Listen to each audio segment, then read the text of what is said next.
బాగా మార్కులు ర్యాంకులు వచ్చినోడేమో ఏదో ఉద్యోగం చేసుకుంటే సెటిల్ అయిపోతాడు. అవన్నీ చేయలేనోడేమో ఫెయిల్ అవుతా డింకీలు కొడతా మొత్తానికి ఏదో చేసినాడు. ఈ ఉద్యోగాలు లాంటివి మన వల్ల కాదని చెప్పేసి దందాలు చేసుకుంటా ఆడికన్నా ఎక్కువ సంపాదిస్తాడు. ఎటు కాకుండా మధ్యలో ఉన్నవాడు ఉంటాడు చూసారా, ఆడి బతుకు మామూలు బతుకు కాదు. పేరుకేమో డిగ్రీ ఉంటుంది, బీటెక్ ఎంటెక్ ఎంబీఏ డిగ్రీలు ఉంటాయి. వాళ్ళలాగా చదవలేడు, వీళ్ళలాగా మోసాలు చేయలేడు, దందాలు చేయలేడు. వాళ్ళందరి గురించి ఒక తడిబారిన కన్నులతో చెమ్మగిల్లిన హృదయంతో డైరెక్టర్ గారు ఒక పాట నా చేత రాయించారు. వాళ్ళందరికీ ఒక యాంతం లాగా మిగిలిపోవాలని చెప్పి అటు చదువుని చదవలేక ఇటు ఎదవ పనులు చేయలేక మధ్యలో ఏడుస్తున్న వాళ్ళ గురించి ఏం బతుకురా నాది అని చెప్పి వాళ్ళ గురించి రాశాం. ఇది నేను వాళ్ళు డిసైడ్ అయ్యా, నేను ఏదో రోజు పొరపాటుని ఆటోబయోగ్రఫీ రాస్తే దాని పేరు ఏం బతుకురా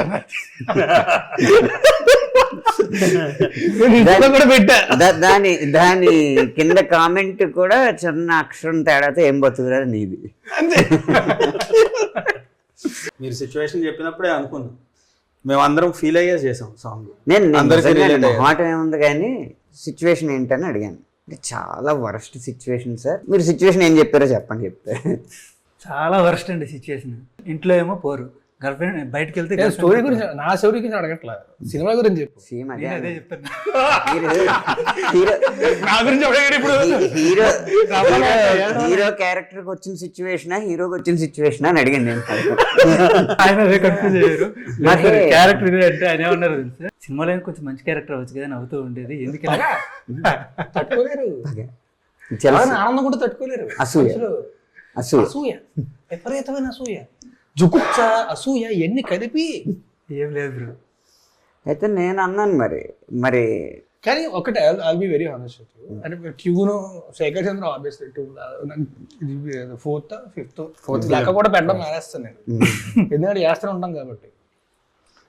కానీ ఇప్పుడు లిరిక్స్ మొత్తం వింటే సాంగ్లోని your very successful lyricist. Honestly, you are a very successful lyricist. You are very big, but if you are not grounded, you won't be able to write. ఆ ఎక్స్ప్రెషన్ రాదు. ఆ ఎక్స్ప్రెషన్ రావాలంటే తెలియాలి కదా. అది గ్రేట్నెస్ అండి. శ్రీరామ్ గారిది ఎంత పోయిటిక్ వెళ్తారంటే కొన్ని సాంగ్స్కి విపరీతం పోయిటిక్ ఎక్స్ప్రెషన్స్ కానీ అవి very poetic and very high class ఇది ఉంటుంది ఆయన lyrics. At the same time folk ఇంకా చెప్పవసరం, ఫోక్ చాలా రాశారు, మెసేజ్ ఓరియంటెడ్ రాశారు. ఈ సాంగ్కి వచ్చేటప్పుడు మనకి రెండు కావాలి. మెయిన్ ఏంటంటే situation, at the same time సాడ్లో ఫన్. సాడ్లో మనం సాడ్ సాంగ్ చేయట్లా, it's a depressed song. Depressed enjoy చేయాలి అంటే రెండు ఎక్స్ప్రెషన్ ఉంటాయి కదా. ఫ్రెండ్ బాగా చేస్తుందా అన్నో ఎక్స్ప్రెషన్, బా మొత్తం తిరిగిపోతున్నా, ఈ ఎక్స్ప్రెషన్ కావాలి. నైస్. వెనకాల జరిగేది ఒకటి, how you express it. Sad గా వెళ్ళిపోవచ్చు మామూలుగా. సో దాన్ని ఎట్లా అంటే అది అలా ఉంటుంది. ఈయన అగ్నిపర్వతాలు ఎన్నిసార్లు బద్దలైనాయండి సినిమాలో? ఆయన అగ్నిపర్వతాలు అసలు ఏం బదులు, అందుకే భయం అంటున్నారు. ఇంకా బద్దలైతే అది అప్పుడు అక్కడెక్కడో అది చెర్నోబిల్ ఉంది కదా, అంతకంటే గట్టిగా బదలవుతుంది. అంటే బద్దలైతే ఏమైనా అవుతుందేమో అని ఒక అంచనాతో ఉన్నారండి. జాగ్రత్తగా ఉంచేయాలి మనిషిని, మన వరకు మనం కాపాడుకుందాం. అంతే మనం కాపాడుకోవడానికి, మంచి వాళ్ళని కాపాడడానికి శేఖర్ భాష, మంచి పాటలను కాపాడడానికి శేఖర్ చంద్ర అన్నారు.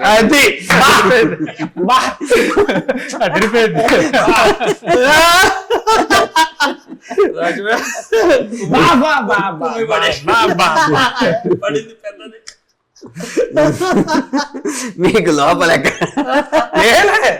చాలా బాగుంది. అయితే అలాంటి వాయిస్ ఎక్కడి నుంచో ధనుష్ని అడుగుతాడా ఎవరిని అడుగుతారా అనుకున్నాను, కానీ నిజంగా మంచి వాయిస్ తీసుకొచ్చారు. అనేసి బిఫోర్ పాడాడు దినేష్ రుద్ర బ్యాండ్ ఉంది. అప్పుడు లాస్ట్ టైం చెప్పావు కదా, బేసిక్గా ఏంటంటే ఇప్పుడు సింగర్స్ గురించి డైరెక్టర్ కానీ ప్రొడ్యూసర్ కానీ లేకపోతే హీరో కానీ తెలిసిన నోన్ సింగర్స్ వీళ్ళు వాళ్ళు ఎవరు బాగా తెలిసిన వాళ్ళు ఎవరైనా పడితే బాగుంటుంది అనే ఉద్దేశం ఉంటుంది మామూలు. కానీ శేఖర్ అలా కాదు, పాట ఏంటి, ఆ పాటకి ఎవరి వాయిస్ అయితే బాగుంటుంది, ఎవరి సౌండ్ అయితే బాగుంటుంది అని వెతికి మరీ పట్టుకొస్తుంది. శేఖర్ ఫిక్స్ అయ్యాడంటే నాకు నచ్చింది. శేఖర్ ఫిక్స్ అయ్యాడంటే ఖచ్చితంగా నాకు తన జడ్జిమెంట్ మీద 100% నమ్మకం. ఈ పాటలో మీరు మొత్తం అన్ని సాధించారుగా మీ చేత. ఏముంది డిఫరెంట్ డాన్స్ డిఫరెంట్ ఏం బతుకురా నాది. వాళ్ళు ఏం చెప్తే అదే సాగదీయాలి. షూటింగ్కి కాలర్ కొట్టుకుని వచ్చారు. కాలు ఇరిగిందా? ఎందుకు షూటింగ్ షూటింగ్ డాన్స్ రివర్స్ కాదు కాదు వేరే దగ్గర. ఓ ఇట్లా మనిషిని కూడా నాకు ఫీవర్ వచ్చి ఇది వచ్చి తగ్గే చాలా దారుణంగా ఉండే అప్పుడు సిచ్యువేషన్. అదే ఆ బతుకు కరెక్ట్ గా కనబడుతుంది. అదే పరిస్థితి. ఎందుకంటే కాలు బాగుంటుంటే ఇంకా ఎక్కువ డాన్స్ వచ్చేదేమో. దీనికి దీనికి ఎక్కువ dance దీని వల్ల నాకు అర్థమైంది ఏంటంటే ప్రతి సాంగ్ ముందు కాలు ఎరగొట్టుకోలేదు. సాంగ్స్ ముందు ఏ సాంగ్ అయినా ముందు కాలు ఎరగొట్టేసుకుంటే డాన్స్ ఎక్కువ ఇవ్వరు. మనకు రాదు. Face expressions. Junior NTR Allu Arjun dance వేసి కానీ జాను సాంగ్ లో సూపర్ ఉంది డాన్స్, చాలా బాగుంది డాన్స్. ఈసారి కాళ్ళు ఎరగొట్టుకుంటేనే ఇంత బాగా వచ్చింది కాబట్టి ఈసారి ఇంకా మంచి పాట వద్దు సార్ పాడరా? సార్ సార్ నడుము సార్ సార్ ఎరగొట్టుకున్నారు. ఏ వద్దు సార్ అమ్మాయి. వద్దు సార్ వద్దు సార్ వద్దు సార్ వద్దు సార్. చాలా ఎరగొట్టుకున్నారు జీవితంలో. అయిపోయి అన్ని ఇరిగిపోయి కానీ ఆయన కొరియోగ్రాఫర్ మూలకు కూర్చొని కృష్ణారామ అనుకుంటూ కృష్ణ ఏదో కృష్ణ అనంత శ్రీరామ అనుకుంటూ కృష్ణ శేఖర్ చంద్ర అనుకుంటూ ఏం బతుకురా నాది. కొరియోగ్రాఫర్ గారి గురించి ఒకసారి మీరు. కొరియోగ్రాఫర్ గారి గురించి నేను చెప్పడానికి ఏమీ లేదు. కొరియోగ్రాఫర్ గారి గురించి చెప్పాల్సింది అంతా కూడా మా డైరెక్టర్. కొరియోగ్రాఫర్ విజయ్ బిన్నీ గారు, ఆయన మన నా సామ్రంగా డైరెక్షన్ చేశారు కదా. ఆయన ఇప్పుడు దానయ్య గారి సినిమా ఏదో చేస్తున్నారు, వాళ్ళ అబ్బాయి సినిమా లాంచింగ్ డైరెక్షన్ కూడా చేస్తున్నారు. సో అతను కొంచెం బిజీ ఉండి మొహమాట అంటే ఒకటి ఈయనకి మన రాజధానికి చాలా క్లోజ్, అలాగే మన గోవింద్ గారు ప్రొడ్యూసర్ గోవింద్ గారు కూడా చాలా క్లోజ్. ఆయన నో అని చెప్పలేకపోయాడు, బయట ఏవి చేయట్లేదు, ఆయన నో అని చెప్పలేకపోయాడు. సో మొత్తం ఆయన చాలా వరకు మొత్తం కాన్సెప్ట్ కానీ ఇలా కాస్ట్యూమ్స్ కానీ అవి కానీ చాలా వరకు అతను సూపర్వైజ్ చేశాడు అనమాట. దాని తర్వాత అతను అసిస్టెంట్ శ్రవణ్, అతను ఈ సాంగ్తో ఇంట్రొడ్యూస్ అవుతున్నాడు. మీరు ఏం చెప్పారండి కాలు ఇరిగిందని కాకుండా ఈ కొరియోగ్రఫీ ఇంత బాగా రావడానికి? దీనికా యాక్చువల్లీ ఇందులో క్రెడిట్ అయితే ఎక్కువ కొరియోగ్రాఫర్కి ఇవ్వాలండి. మనం చెప్పింది కన్నా అంటే క్లూలెస్గా ఉన్నాయి. ఇలాంటి సాంగ్ చాలా తక్కువ మన సినిమాల్లో. అయితే మంచి ఏమవుతుందంటే బాగుంటే సాంగ్లు వెళ్తుంటాయి కదా, అయితే మాంటేజ్లో ఉంటాయి సార్, లేదంటే డ్యాన్స్ ఉండేది ఉంటుంది. ఈ జోన్లో ఉండే సాంగ్స్ చాలా తక్కువ. చెప్పాలంటే నాకు అర్థం కాలేదు ఎలా చేద్దాం ఏంటి. కొన్ని మాంటేజ్లు ఉన్నాయి అందులో, ఇతను క్యాబ్ డ్రైవర్, కొన్ని మాంటేజ్లు ఉన్నాయి. ఆయన ఇప్పుడు చెప్తున్నారు కదా, నాకు అర్థం కాలేదు అనేసి మనం మాట్లాడాల్సిన విషయం. ఎలా షూట్ చేయాలి, ఇది మాంటేజా డాన్స్ అని. మనకు సిచ్యువేషన్ కూడా అలా అని చెప్పారు. సిచ్యువేషన్ చెప్పారు, ఎలా కావాలనేది లాక్ వదిలేశారు. మనం తిప్పలు పడతా ఉన్నాము. నిజంగా రాజ్భయ్య, అన్లెస్ శ్రీరామ్ గారు ఏం బతుకురా నాది అని కాయిన్ వేసే వరకు అది రెగేనా, ఓకే స్లో, ఇట్లా అట్లా వెరీ సాడా, లేకపోతే కొంచెం వేరేగానా అని దాంట్లో ఉండి రకరకాలు చేస్తూ తలలు బలు ఒకటి వేశారు. ఏం బతుకురా నాది స్టార్ట్ అయిపోయింది పాట. ఇంకా ఏం బతుకురా నాది అని one day I finish the song with చరణం, backing and everything. 2-3 days it took. దాని తర్వాత ఇంకా బెటర్మెంట్ చేయడం అదంతా ఇట్ టుక్ టైం. బట్ ఆ హుక్ ఏదైతే 2 రోజుల ముందే వచ్చేది, ఆ రోజు నా క్లారిటీ వచ్చింది. డైరెక్టర్ గారు ఎలా షూట్ చేయాలి ఏంటి ఆయన క్లారిటీ తీసుకున్నారు. నేను చాలా సాంగ్స్ ఇచ్చా రెఫరెన్స్. ఒకదాని కూడా వెళ్దామని ఎందుకు మళ్ళీ నా ఫోన్ పట్టుకెళ్ళిపోతే కష్టం కదా.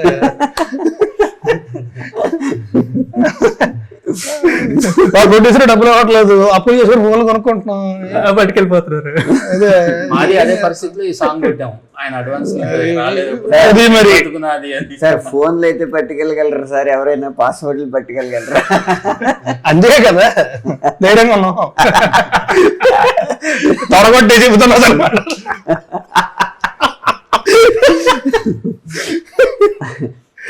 కాకపోతే ఇది ఎందుకు మనం ఇంత సెటైర్ వేసుకోగలుగుతున్నాం అంటే ఇక్కడున్న నలుగురు, ఈ కెమెరా వెనకున్న వాళ్ళ నలుగురు, ఎవరైనా సరే వాళ్ళ జీవితాల్లో ఏదో సమయంలో ఏం బతుకురా నాది అనేది అనుకునే ఉంటారు. అందుకే ఈ పాట చూడడానికి అసలు దీంట్లో కవిత్వం ఉండదు, ఏం ఉండదు, కానీ అర్థం చాలా ఉంటుంది, రిలేటబిలిటీ చాలా ఎక్కువ ఉంటుంది. చాలా ఉంటుంది. అంటే లైక్ మనం చరణాల్లో ఫ్రెండ్స్ ఒక్కొక్కళ్ళు ఇలా జరిగిపోతున్నారు, ఒక్కొక్కళ్ళు అలా అయిపోతున్నారు, మనమే ఇలా ఉన్నాం అనేది ఉంటుంది చూసారా.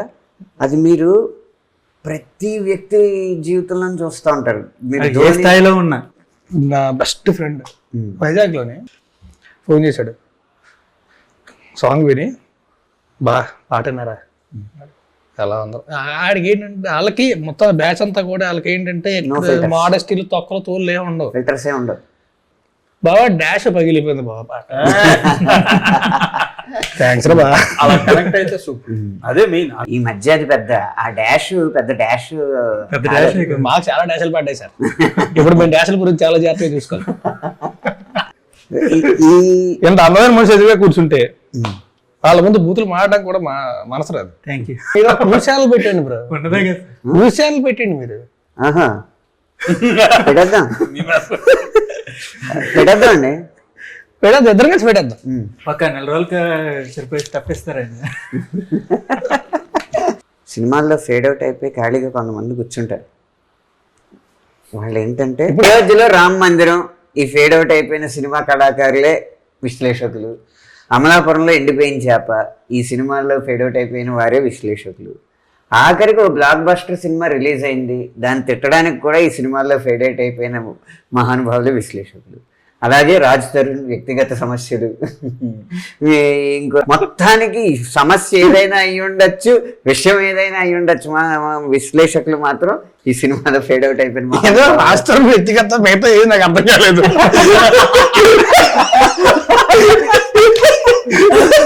చివరాఖరికి నేను చెప్పొచ్చేది ఏంటంటే వాళ్ళ గొప్పతనం ఏంటంటే అన్ని జరిగినా కూడా ఏం బతుకురా నాది అని అనుకోకుండా విశ్లేషణకు వచ్చేస్తారు. అది అది అది గొప్ప, అది వాళ్ళ గొప్పతనం. యాక్చువల్లీ ఇది నిజంగా కొంచెం ఆలోచిస్తే చాలా డెప్త్ ఉంది అందులో,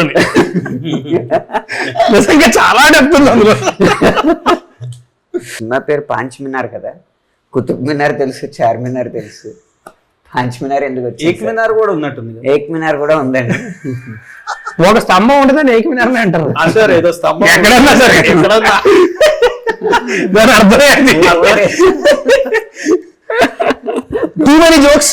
అయితే సినిమాలో ఒక వర్డ్ కావాల్సి వచ్చింది సార్, ఒక కీ వర్డ్. అది దాన్ని ఇప్పుడు నేను చెప్తే అది స్పాయిలర్ అయిపోద్ది.